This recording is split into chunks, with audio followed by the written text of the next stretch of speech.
Chapter 3. Huck and Jim Travel South. For some days, everything went along quietly.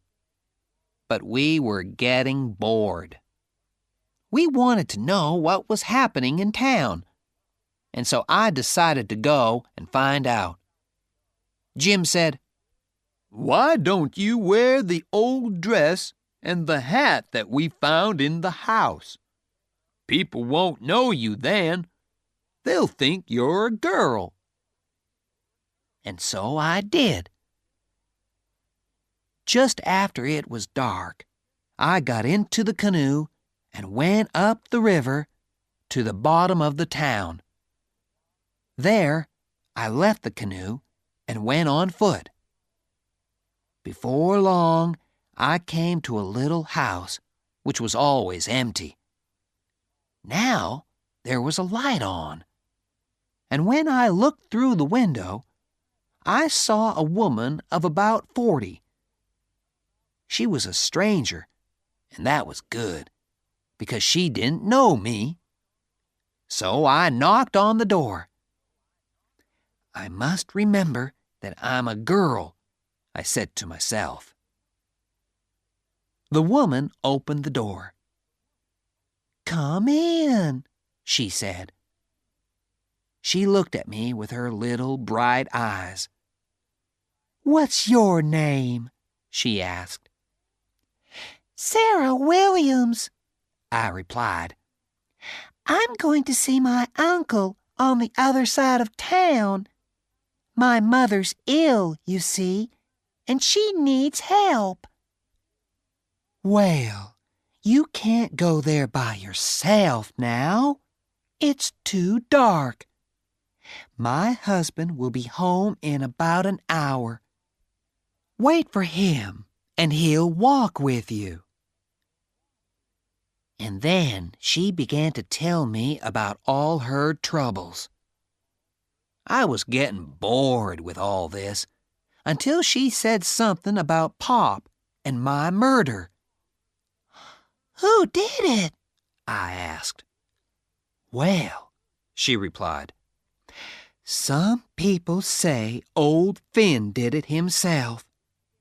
Other people think it was a slave who ran away that night. His name was Jim.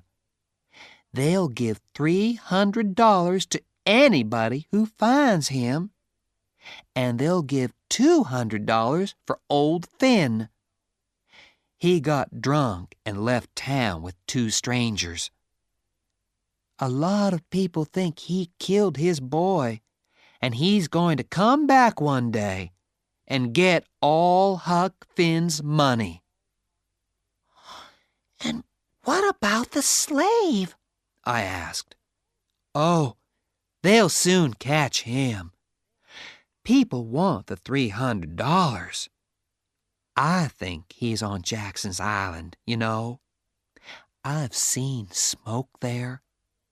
My husband's gone to get 2 of his friends, and they're going over there with a gun later tonight." When I heard this, my hands began to shake. The woman looked at me strangely, but then she smiled and said kindly, "What did you say your name was?" Mary Williams." "Oh," she said, "I thought it was Sarah." Well, yes it is. Sarah Mary Williams.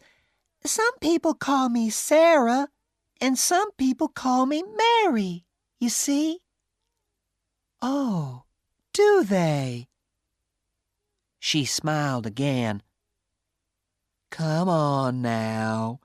What's your real name? Bill? Bob? I know you're not really a girl." So then I had to tell her another story with a different name, and I said I was running away. She said she wouldn't tell anybody and gave me some food before I left. I hurried back to the island and Jim.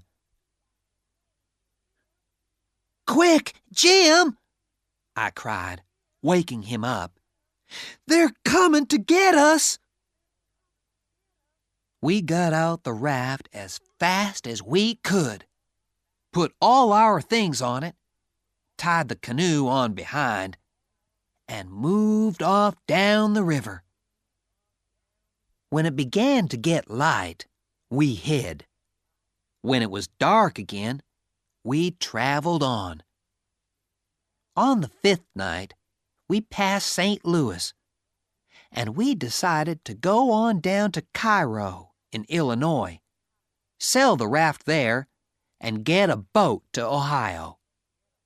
There are no slaves in Ohio. We slept for most of that day, and we began our journey again when it was dark. After some time, we saw lights on the Illinois side of the river, and Jim got very excited. He thought it was Cairo. Jim got the canoe ready, and I went off in it to take a look at those lights. But it wasn't Cairo.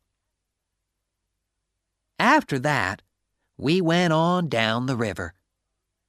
It was very dark that night, and it wasn't easy to see where we were going.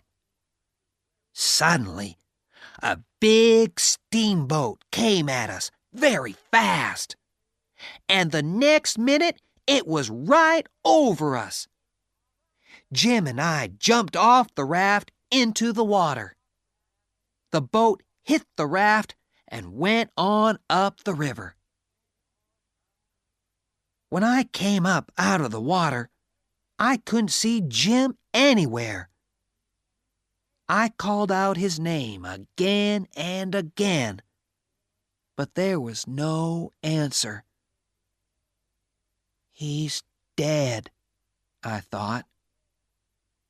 Slowly, I swam to the side of the river and got out. I saw that I was near a big old wooden house. Suddenly, a lot of very angry dogs jumped out at me.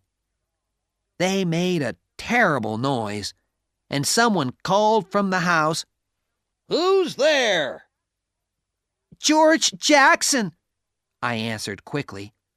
"I've fallen off a riverboat." Well, the people who lived in that house were very kind, and they took me in and gave me some new clothes and a good meal. I told them that my family were all dead, so they said I could stay with them as long as I wanted. It was a beautiful house, and the food was good there, so I stayed. A few days later, one of the slaves in the house came to me and said, "Come with me." Together, we went down to some trees by the river. "In there," he said, and went away.